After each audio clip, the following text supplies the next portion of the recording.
on se retrouve aujourd'hui pour le bilan de décembre qui est un petit peu en retard à cause des fêtes et du fait que je suis allée quelque part pendant plusieurs semaines. Du coup voilà, aujourd'hui on va parler du bilan de décembre qui a été beaucoup mieux que celui de novembre. Rappelez-vous, celui de novembre j'avais eu énormément de déceptions. Et là je dois avouer que j'ai commencé le mois en beauté avec des super lectures. Je l'ai terminé un petit peu moins bien, mais on va tout de suite en parler. Ma première lecture de décembre était un partenariat avec la maison d'édition Baudelaire que je remercie. J'ai donc reçu Anne était infirmière de Hélène Kerlake. Donc en fait, ceci est un témoignage sur le métier d'infirmière. Et en fait, l'auteur, donc Hélène Kerlake, nous fait voyager dans ce roman en fait, à travers un personnage qui est elle en fait. En fait, elle nous raconte tout simplement son propre témoignage à travers le personnage d'Anne. Et j'ai trouvé que c'était très original et ça ne dérange pas du tout la lecture. Donc dans ce témoignage, Anne nous transmet, en fait elle nous résume absolument tout de son commencement dans la vie d'infirmière dans le milieu hospitalier en fait. Elle commence par les études et c'est vrai qu'elle a tendance à faire des comparaisons avant et aujourd'hui que j'ai trouvé vraiment très sympathique parce que justement ça nous permet d'avoir une vraie vision de ce milieu-là. Et après les études, elle nous parle vraiment du métier, on plonge vraiment au cœur du métier d'infirmière. Et c'est vrai que ce que j'ai trouvé très sympa justement c'était que finalement je m'intéresse à ce milieu là mais je n'ai jamais vraiment su de quoi ça parlait exactement et du coup j'ai eu toutes les réponses. Elle nous parle des relations entre patients, infirmiers et tout ça, enfin voilà, elle développe vraiment beaucoup de choses en très peu de pages et c'est vraiment super. Donc forcément je vous encourage si vous êtes intéressé par ce milieu là à lire ce livre puisque pour moi il est vraiment très complet. J'ai vraiment eu de la facilité à me projeter dans le métier d'infirmière alors que finalement je suis en psychologie, ça m'intéresse mais bon je ne compte pas être dans ma vie d'infirmière et je me suis facilement projetée même si quelquefois j'ai pas toujours réussi mais voilà vraiment c'est très bien décrit. Donc écoutez, moi j'ai bien aimé cette lecture et je lui ai mis un 7 sur 10 et je vous encourage à lire. Le deuxième livre que j'ai lu au mois de décembre est aussi un témoignage, même d'ailleurs un collectif de témoignages. Il s'agit de La Shoah, j'ai vécu les camps de concentration de Véronique Guillot. Donc c'est un livre que j'ai eu pour une occasion spéciale et j'avais vraiment hâte de le lire puisque en ce moment je m'intéresse quand même pas mal à cette tragédie en fait. Et c'est vrai que j'ai vraiment envie d'aller au cœur des choses. J'ai lu ce livre et je peux vous dire que j'en suis ressortie troublée et dans un état pas possible en fait. Je savais très bien que j'allais être émue mais à ce point-là, non, vraiment pas. Donc dedans en fait on a 3 témoignages de 3 personnes différentes qui nous racontent en fait comment ils ont survécu à la Shoah. Et j'ai été très surprise de voir que c'était de 3 manières totalement différentes. Voilà, j'ai vraiment été très surprise.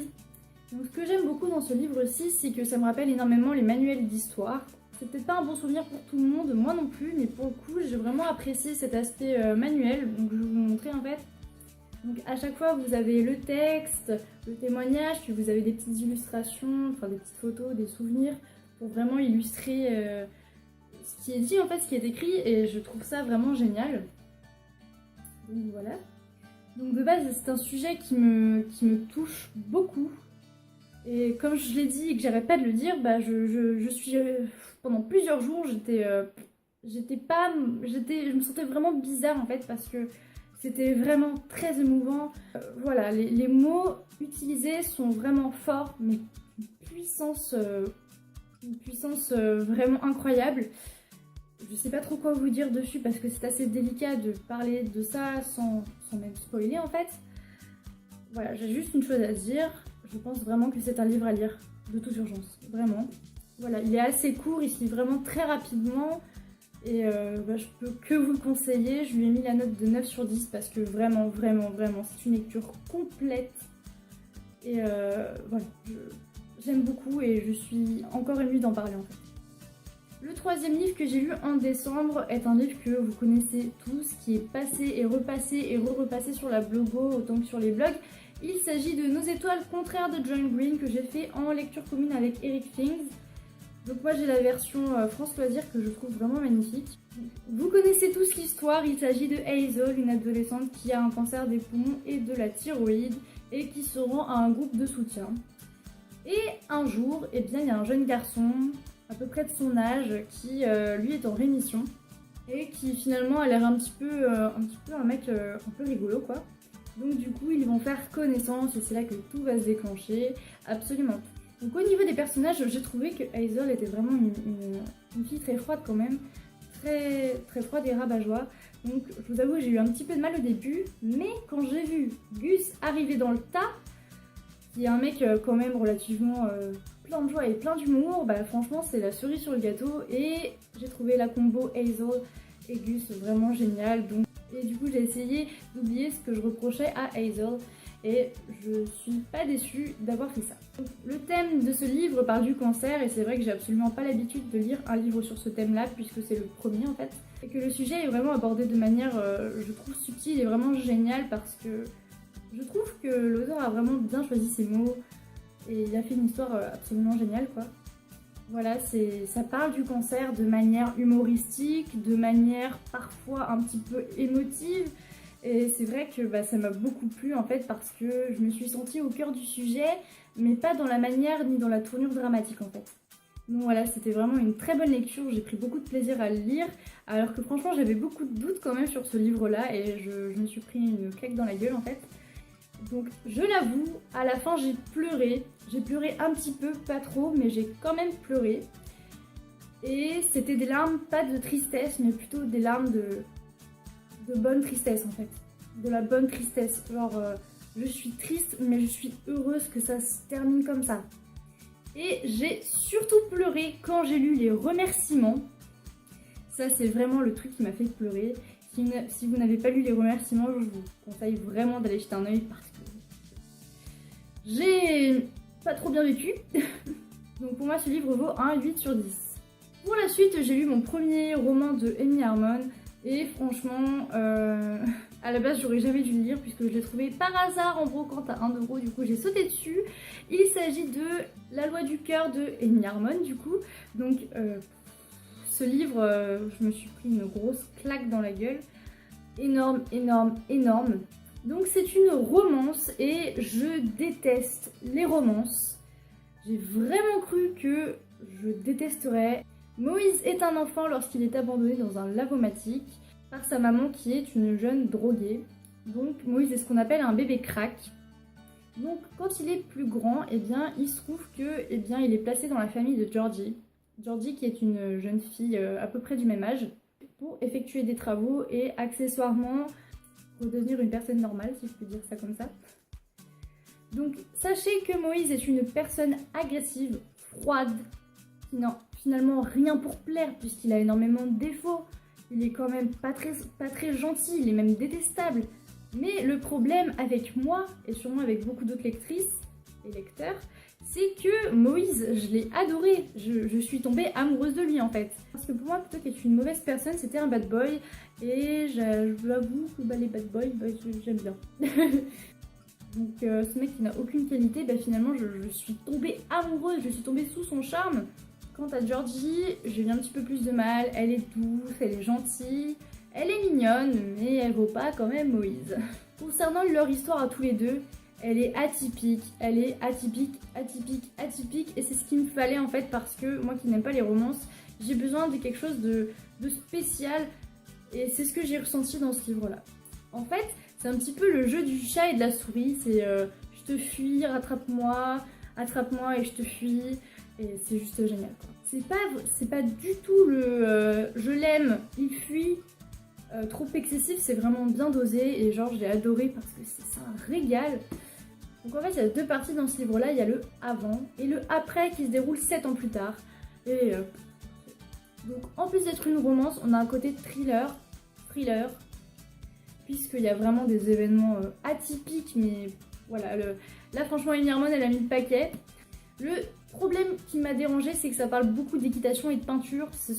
Voilà, ce sont des domaines que je n'aime pas particulièrement et c'est vrai que c'était quand même relativement très présent dans le roman. C'est un petit peu lourd parfois et c'est vrai que malgré que ce soit une très bonne lecture, Il y a quand même beaucoup de passages qui étaient lents, mais quand il y avait de l'action, bah franchement ça en valait le coup quoi, parce que voilà, il y a vraiment de bonnes surprises à la clé. Donc si vous ne l'avez pas lu, et bah vraiment je vous le conseille parce que franchement bah, c'est une lecture qui restera gravée dans ma tête parce que je suis choquée de l'ampleur qu'a pris cette lecture. Ce roman a ses défauts, bah voilà, c'est vraiment une très très bonne lecture et je suis encore sur les fesses parce que vraiment, bah chapeau quoi. Pour moi, ce livre vaut un 8 sur 10. On passe maintenant aux lectures qui ne m'ont pas vraiment convaincue. Donc pour commencer, nous allons parler des Pensées végétariennes de Voltaire. Donc c'est un tout petit livre concernant le végétarisme, cause qui me tient vraiment à cœur. Donc j'attendais énormément de ce roman. Et je trouvais que c'était très sympa d'avoir la vision d'un philosophe d'un autre siècle sur le végétarisme. Du coup, j'ai commencé à me forger beaucoup d'espoir dessus.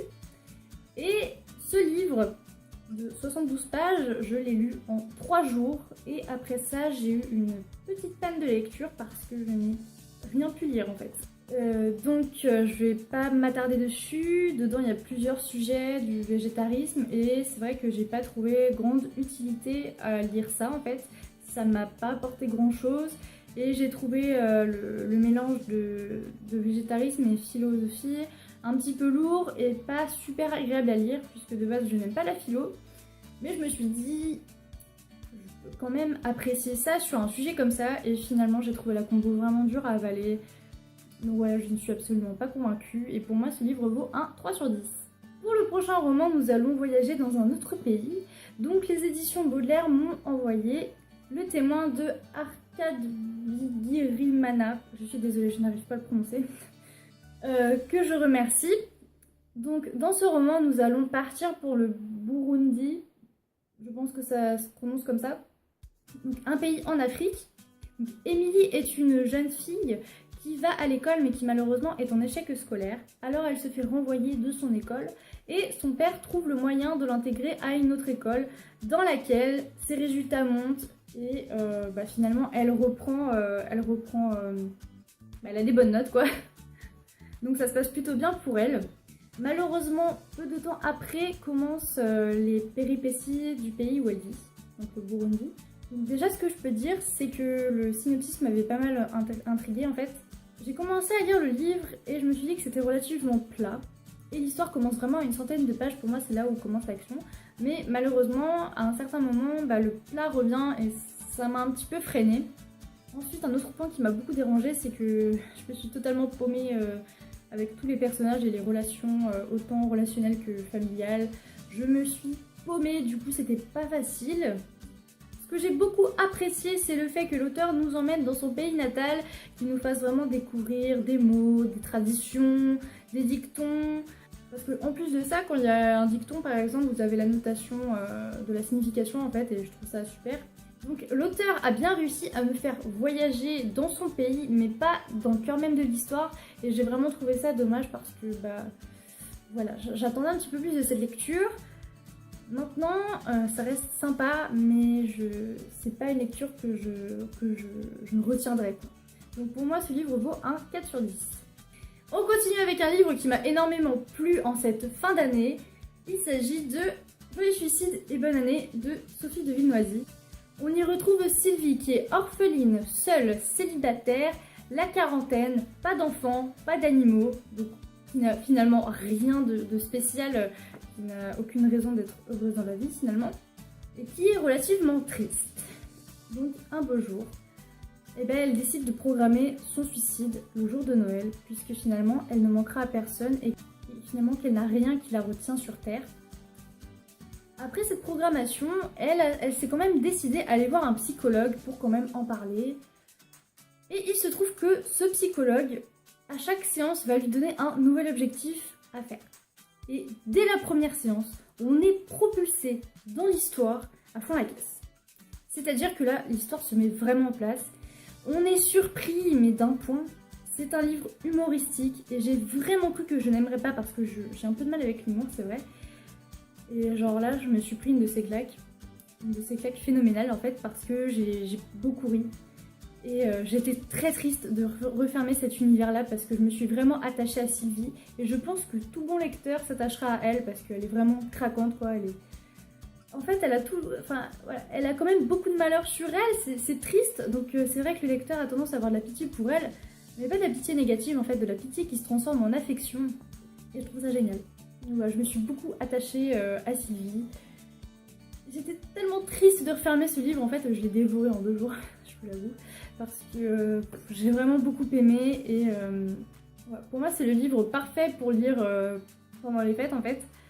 Et je regrette absolument pas cette lecture parce que j'ai passé un incroyable moment, un moment génial. Ouais, j'ai pas tant envie de vous spoiler que ça, il faut lire pour savoir tout ce qui se passe, mais vraiment c'est une très bonne lecture. Et je suis ravie de l'avoir acheté et ça me rend carrément triste en fait de savoir que j'aurais pu passer à côté de ce livre. Alors pour moi c'est une petite pépite et il frôle vraiment le coup de cœur. Je lui mets un 9 sur 10. On finit le bilan pas en beauté avec un livre sur lequel je suis mitigée, même déçue. Donc il s'agit du premier tome de Percy Jackson, Le voleur de foudre de Rick Riordan. Alors sachez que j'ai vu le film avant de lire le livre et que j'attendais pas du tout ça en fait. Enfin, j'étais persuadée que le film en fait était clairement la même chose que ce qu'il y avait dans le livre. Et j'ai été très déçue de voir que bah non. Ce qu'il faut savoir c'est que j'ai adoré le film. Le film pour moi c'est une vraie pépite. Voilà, j'ai trouvé ça génial et j'étais très triste de voir que dans le livre c'était pas du tout la même chose. Donc ça m'a relativement frustrée puisque je passais d'un monde adulte à un monde enfantin. Ça m'a pas trop plu. Et c'est vrai que j'ai préféré les actions et les réactions des personnages plus adultes dans le film que dans le livre. Donc je vous avoue, j'ai pas trop bien vécu cette lecture. Le côté enfantin est très présent, très présent, et que j'ai perdu le côté adulte du film. Et je l'ai trouvé relativement long en fait. Concernant les personnages, il y a un petit truc qui m'a dérangée.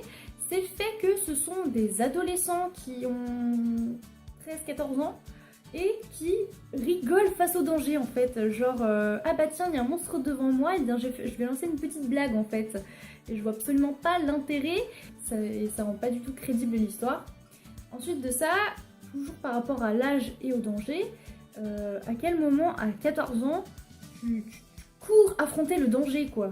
T'es un enfant quoi. Donc voilà, pour moi c'était pas du tout crédible et j'ai eu un peu de mal avec la plume de l'auteur, j'ai pas du tout trouvé cette histoire crédible, alors que le film j'ai totalement approuvé quoi. Mais là je vous avoue, j'ai eu beaucoup de mal, beaucoup. Et ah oui d'ailleurs j'ai oublié de le dire, j'ai lu en lecture commune avec les bouquins d'un bébé dragon, je suis vraiment désolée. Donc je vais quand même mis un 5 sur 10, mais je vous avoue que j'en attendais beaucoup plus, donc je suis quand même déçue. Je suis pas certaine du tout de lire la suite. Pour lire la suite, il faudra vraiment que ça soit sur un coup de tête, parce que là j'ai pris un sacré coup de déception. Donc voilà, ce bilan est terminé, j'ai pris beaucoup de plaisir à le faire parce que ça me manquait vraiment de faire des vidéos, donc voilà, je suis enfin de retour. J'espère que cette vidéo vous a plu, et surtout si vous avez lu un des livres que j'ai lu, pourquoi pas en parler. Je vous fais plein de gros bisous, salut!